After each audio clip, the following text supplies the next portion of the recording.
Greetings, ladies and gents, and welcome to the latest edition of Tales from Outer Space, where I take stories from across the internet and read them for your entertainment. This particular story is called Humans Didn't Get the Memo, written by FarmWitch4275. The Galaxian delegate peered over me, over his empty plate, at the opposite end of the table. The room filled with a delightful odor of fine cuisine and delicious drinks. Non-alcoholic and no nuts, of course, needed for him. The crab-like creature in front of me craned his eye stalks at everything around him. He seemed to enjoy his meal, despite initial reservations. Unsurprising, they always clean their plates. Human food is very delectable. "Tell me something," he said, craning his eyes at me. "Certainly," I replied simply. "I have noticed things about the galaxy at large. Perhaps you can enlighten me," he said, looking at various adornments on the walls. "Please do ask. We have already taken care of business. It's time for relaxation." I waved a hand at my waiter. A large, burly, lizard-like creature took my empty plate away. "Why are these human creatures everywhere? Why do they control seemingly everything?" he asked. "Well, they always ask that one," I said loudly with a smile. "Pardon?" He looked offended. "Newcomers always ask why humans control everything. It can be all boiled down to one factor of their history. That's why they have all the ships. It's why they have all the planets. It's why they make all the laws. It's because of one simple thing," I said and smiled. "And that is?" They didn't get the memo," I replied with a chuckle. He looked at me, bewildered. Allow me to indulge your curiosity with a history lesson. It's been about 100 cycles since humanity came to the galactic stage," I said. He nearly fell out of his chair. "What? That's impossible. They've massive navies and control almost every world. How did they happen in only a century?" "Simple. They never got the memo, or at least they decided to ignore it. Do you know the basics of logistics in space travel?" I asked, carefully placing my blue hand on a datapad. "Yeah, of course. Do you have any idea how difficult it is to leave our homeworld? Exceedingly," he said, waving a claw. Indeed. The first thing any newcomer to the galaxy learns is that space is a lot worse than most people think. You quickly figure out that it just isn't worth it to try and build huge megaships, because there is no way to do it quickly or effectively or cheaply. It's a logistical and engineering nightmare just to get started," I said, looking at my datapad for references. "Yes, I know. We tried to see if we could try building a proper starship as soon as possible. It was a disaster. We couldn't harvest the asteroids in our star system until decades after we were properly established. We had to use rockets to ferry resources off the planet. As soon as we understood what kind of hell we were going into, we gave up and focused on smaller-scale pods and exploratory craft." He looked around him again, seemingly trying to avert my gaze out of shame. "I know, it was the same with us. Faster-than-light travel became more and more of a pipe dream as we gained a greater understanding of the cosmos. The massive warships became more and more impossible as we, grew up, shall we say. The prospects of a galactic empire quickly faded into memory as we started constructing only large starships that we could justify making. Orcs. Large passenger liners full of cryogenics and stasis facilities for massive colonies and planets. I sighed with a fond smile. "It took us nearly 400 cycles to finally create a decent engine to lessen flight times. Even then, we only colonized our innermost systems. FTL became a distant memory," he said with a somber tone. "Humans, of course, didn't get the memo. They figured out a system that uses gravitational forces to essentially fling themselves around the universe. It's a lot more complex than it sounds, and they have since figured out a way to do it artificially, but still," I said, gauging his reaction. He stared at me blankly. "Humans have FTL?" "Of a sort, yes. Initially, the pipe dream of FTL travel dawned on them like it did most of us.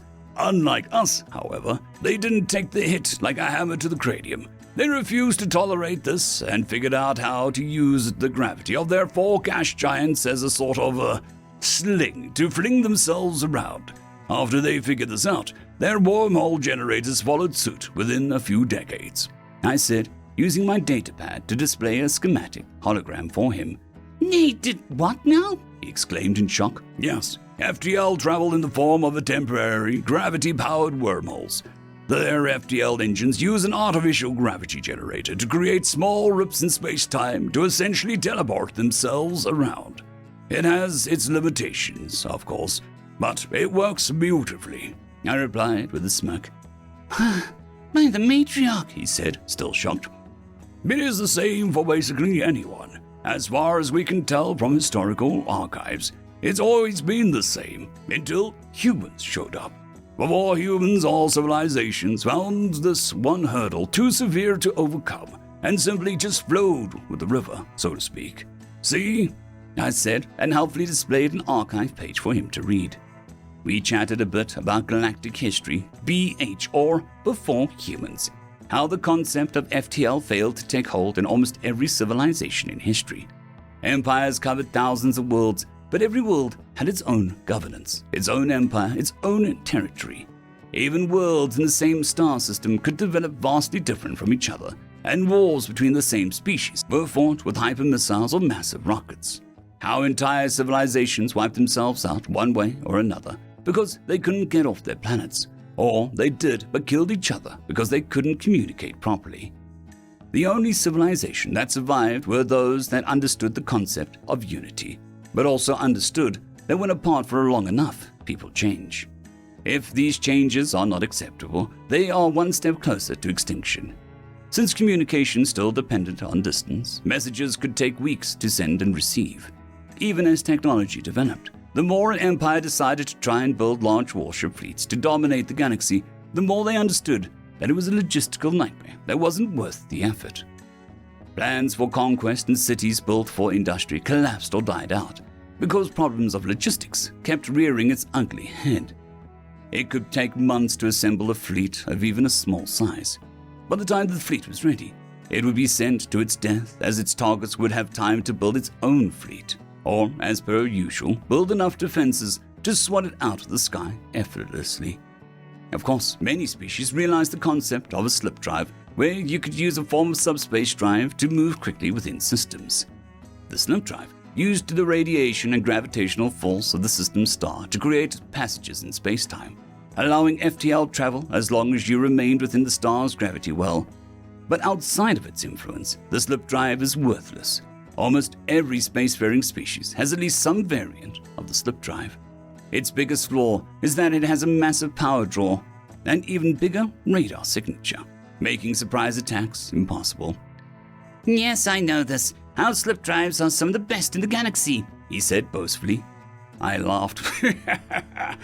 So say they all, but the humans got you beat. We had the same slip drives. We thought they were the pride of the galaxy. Then we landed a colony ship on a human world. Whatever pride we had disappeared when they sent their fleets. Okay, I get it. That still doesn't explain why humans run the galaxy. Do tell, he said, waving his claws in the air. Well, first, some human history. Humanity as a species has 4 gas giants in its home star system, I said simply. His eyes bulged out of their stalks. Wow, most systems would be lucky to have even 1. They have 4? Yes, 4 of them, within reasonably close proximity as well. All of them a different subtype. Neptune, Uranus, Saturn, and Jupiter. Technically, 2 gas giants and 2 ice giants. These planets are within reasonably close proximity to each other, creating their own secondary gravity well in their star system. Humans have figured out how to use these gravity wells to fling themselves around, sort of like a slingshot. I did my best to demonstrate with my arms, trying not to appear juvenile. Well, that's, impressive. What kind of anomaly is their homeworld then? He asked. A Deathworld. Hurricanes, volcanoes, earthquakes, diseases, viruses, hostile native life forms, regular atmospheric shifts, and polarity switches. A Deathworld full of death, and it's a world, I said. He looked visibly shocked, and I could hear his chitin chattering. Yes, isn't it? But apparently a Deathworld is the best option for creating a species that succeeds. So, as I said, humanity is on top because they never got the memo. The memo that says no massive fleets because FTL no worky. Humanity is an oddball. I smirked, fully aware humans would be listening to this. So, how exactly do they control everything then? He asked. Well, in terms of our present situation, within that context, we just can't be bothered, I said, simply shrugging in response. Wait, what? We can't be bothered. Humanity came along and essentially showed us what was going on. We thought that it was impossible to have massive warship fleets. Suddenly, humans showed up with battle cruisers and assault carriers. We thought it impossible for large-scale mining operations. Humanity shows up and gives us a demonstration of their planet-cracking mining ships. We think empires cannot exist across star systems because FTL communication does not work. Here comes humanity with the internet. I droned on for a bit.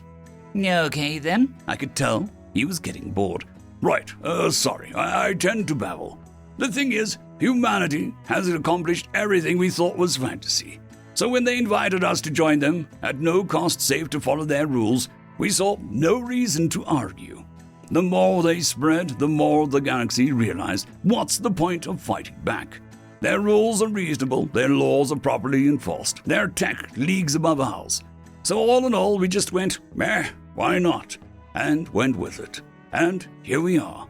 Humans in an effectively complete control of the galaxy. No wars, no violence, no death.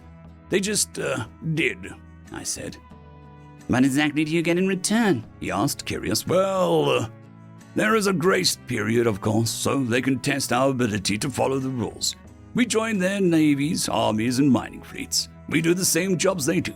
It's basically exactly how those old fantasy novels explained it to be. Eventually, we are allowed to build our own ships and add to the navy. Then we are allowed to unite our desperate empires and go at our own, or simply stay with them. My species has simply decided just to stay with them.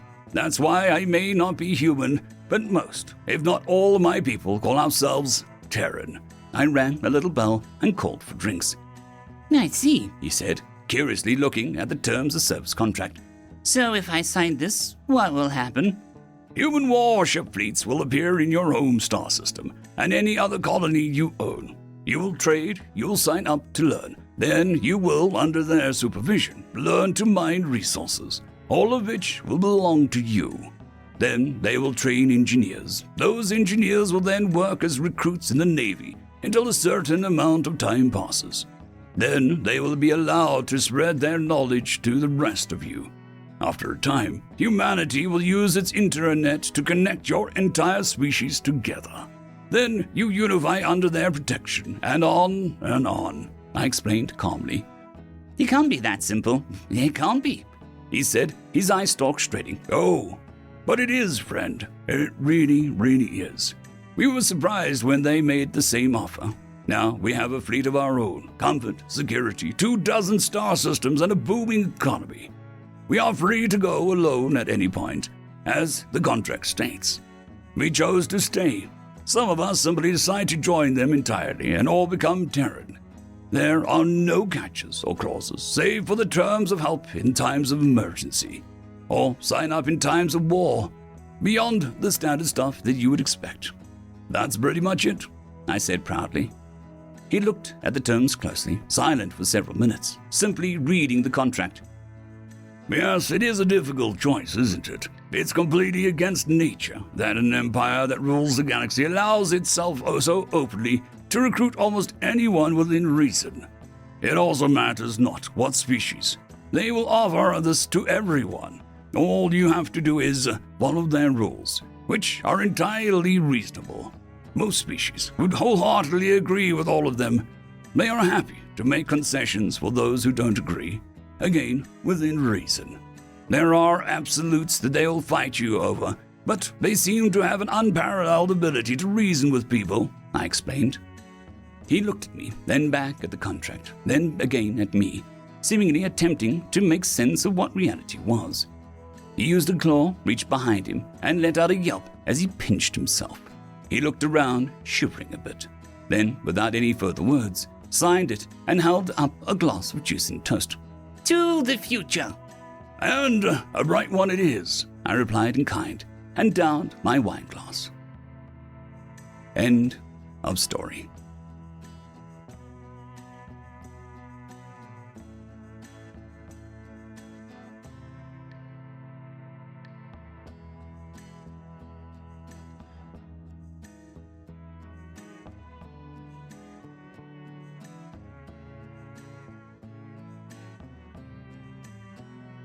I would just quickly like to thank the T5 peeps: Dragon Soup, Cold War Boomerwaffen, Severin Cerberus, Red Panda 121, Leslie 517, Bushmaster 177, Caspar Arnholtz, Cam Maxwell, Sans the Skeleton, Lightjock, Dragzoon WRE, and Lord Asrical. Thank you very much.